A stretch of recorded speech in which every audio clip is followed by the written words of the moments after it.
Hi everyone. I want to talk about types of narcissistic family guilt trips. My name is Jerry Wise. I work with a lot of adult children of narcissistic families. I come from a marriage and family background, pastoral counseling background, addictions background, even worked in psychiatric areas and offices. And so I bring all of this information to helping those with those kinds of struggles.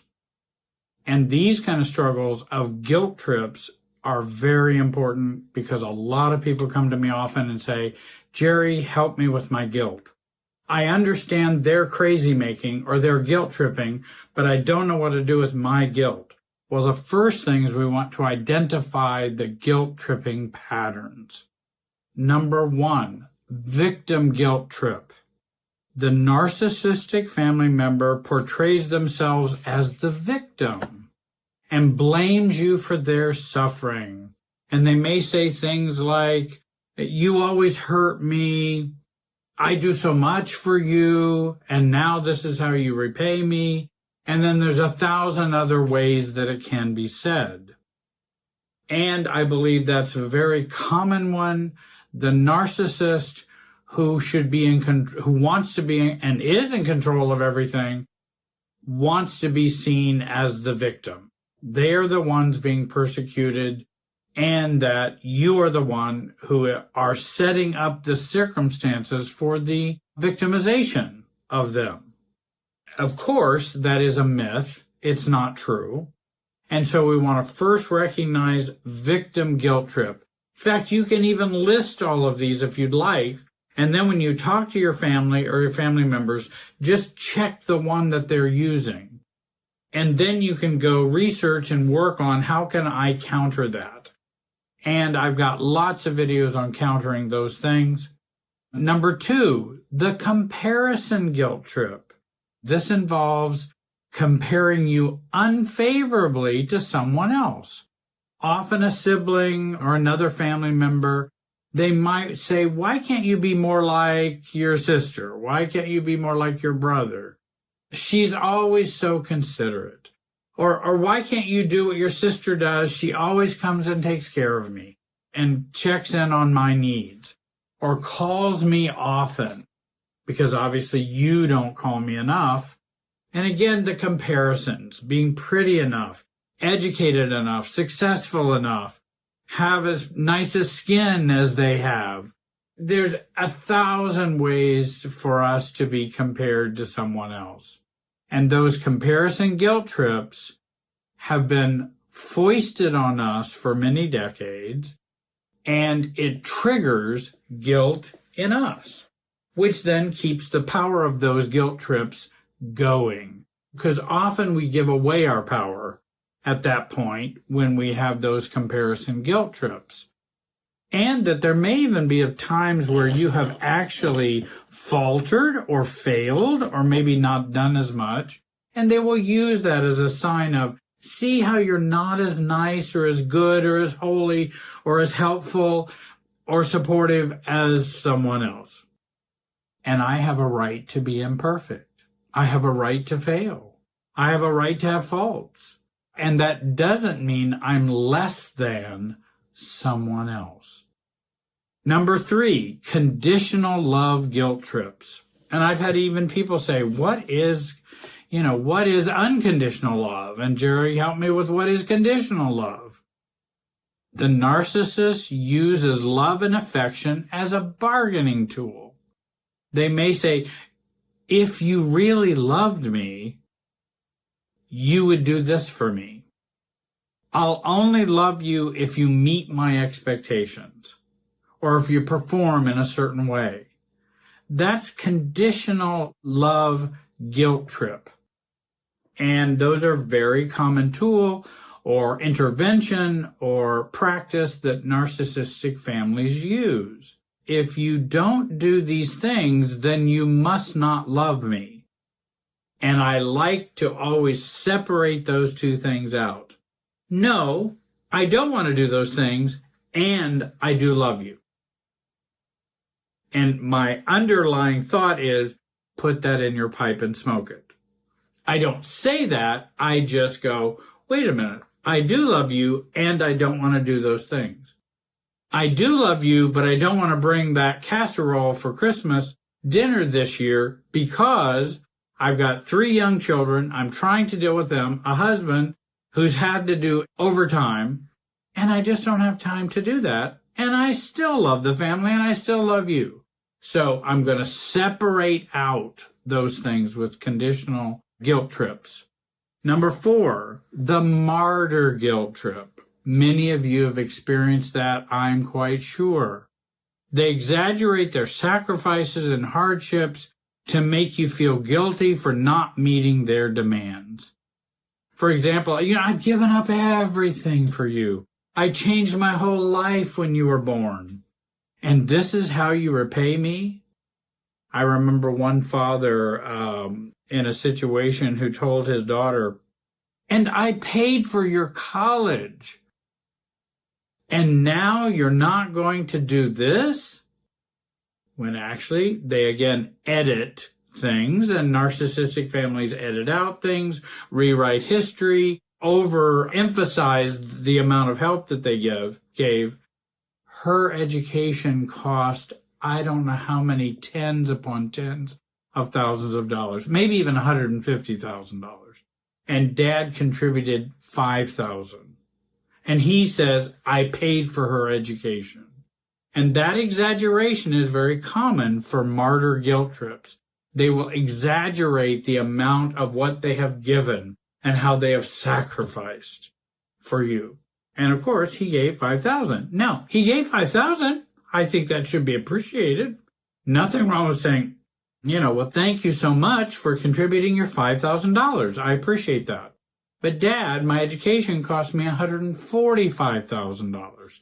So I'm not sure that using that as a tool is the best thing to get me to come around.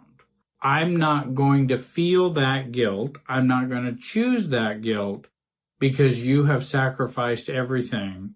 And also, I often will tell parents, or even have told my own parent, that that's what parents do without being or needing to be paid back. I understand that's not how our family works, Dad, in this situation.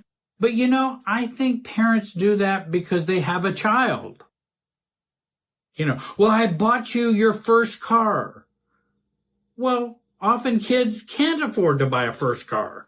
I don't know where they're supposed to get the money. They don't have a career with General Motors or Delco or IBM or some company or whatever. They can't go buy their first car. So a parent helps with that. And a parent helps maybe even with the first apartment, maybe even with education. Maybe that's kind of normal. That's kind of reasonable.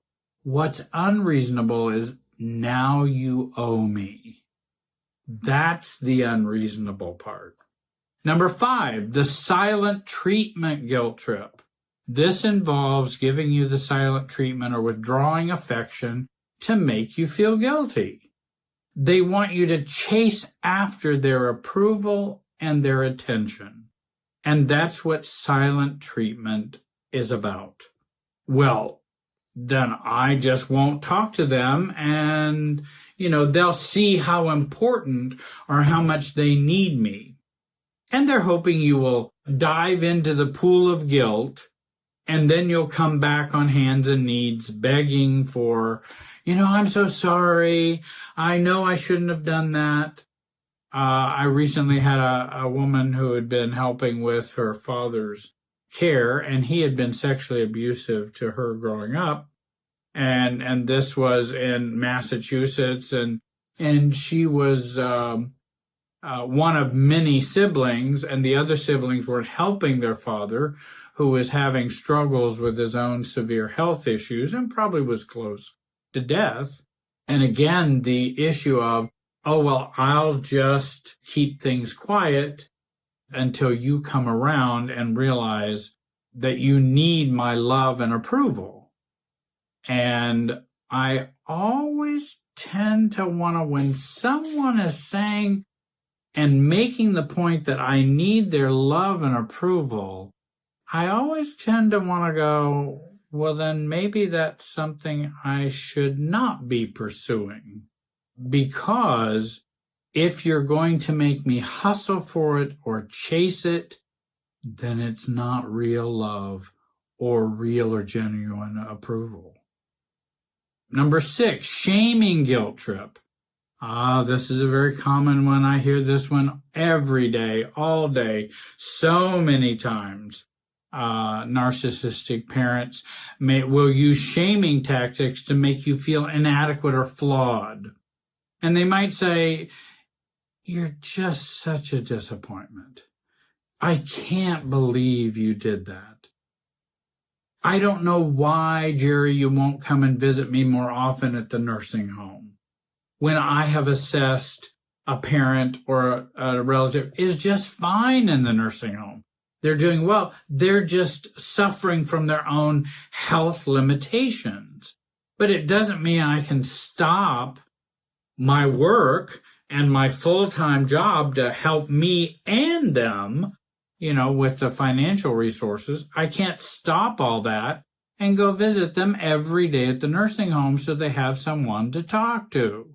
I'm sorry they are in this life circumstance. I didn't make their choices for the last many decades. And that may mean that they are uncomfortable at this point in life. That's okay. That's what life, that's, S happens. And you can fill out the S yourself. It does happen, especially when we made more poor choices over the years. And so there will be that shaming guilt trip of, you're just such a disappointment. Well, I might respond with, I can live with being the disappointing son. I can live with that mom. I can live with that dad. I hope you will also.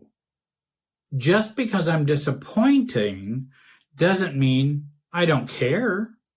You're tying the two together. I don't tie the two together. And I can be the disappointing son and accept that. How long have I been the disappointing son? For like forever?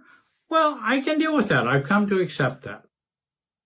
And so shaming is not going to get me back into that role. You're just such a disappointment. You're just not the son who I thought you would be. You're just not this and that and the other. Well, I'm just not. And I hope we can live with that. And if you can't, I can. And I'm not trying to be mean. I'm just trying to be realistic. It's okay if you don't accept that. And I can be okay to accept that because that's not a bind I want to find myself in. Number 7, conditional support guilt trips. They offer support or help, but with strings attached, and it's a way to comply with their wishes. They might say, if you don't do what I say, you'll regret that. Well, I might. That's possible. But I'm not sure I have to do what you say to not regret it. I may do something against what you say, but I'll have to deal with my own guilt in the future. Or, you can even say, if I don't do what you say and I feel guilty or have regrets, that's what I've got a therapist for. That's what I've got a coach for. And if you need a coach, come look online. You can come and have sessions with me.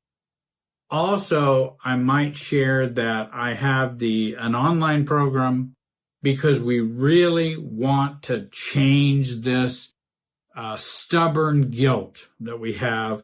And I've got a program that's 6 modules long. I've spent 45 years on it. Take a look at it. It includes monthly group sessions with me. And I think you might find ways to overcome that guilt. Take a look at that down below. And I hope that you will decide it's time to make a real change. Number 8, there's future consequence guilt trips. The narcissist threatens negative consequences if you don't comply with their wishes. And again, if you don't do what I say, you're going to regret it. Again, that's what I have a therapist for. That's what I have support group for. That's what I have my home recovery for. Yeah, I might regret it. But I'm going to learn to deal with my own choices and my own decisions. And so I have to make those decisions the way I have to make them. If there's regret to deal with, that'll be mine to deal with. And I'm willing to take that responsibility. So you don't have to fuss with that anymore, Mom or Dad. You don't have to struggle with that. I'm going to take that burden on myself. But thanks for thinking of me. Number 9, religious or moral guilt trips. This is very, very common. They use religious or moral arguments to make you feel guilty for not conforming to their beliefs or values. This can be particularly potent if you share the same faith or values. Now, Jerry, do you think that's what God would want you to do? Well, I will need to check with him about that. I'm not sure that he has sent you to be my moral conscience. I think that's for me to work on my own moral conscience. You're free to pray to God and tell him to show me the true way, but I'd actually, Mom and Dad, like to hear that from God or the Holy Spirit or my own spirituality, not from you. You may want to work on your own spirituality. I'll work on mine.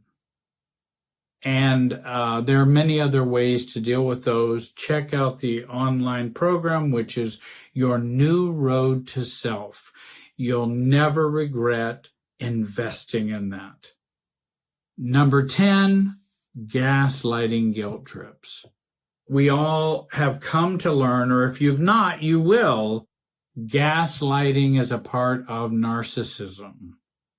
Gaslighting is a form of manipulation where the narcissist denies their behavior, distorts the truth, or undermines the perception of reality and undermines your perception of reality. They might say, I never said that. Why are you just making things up?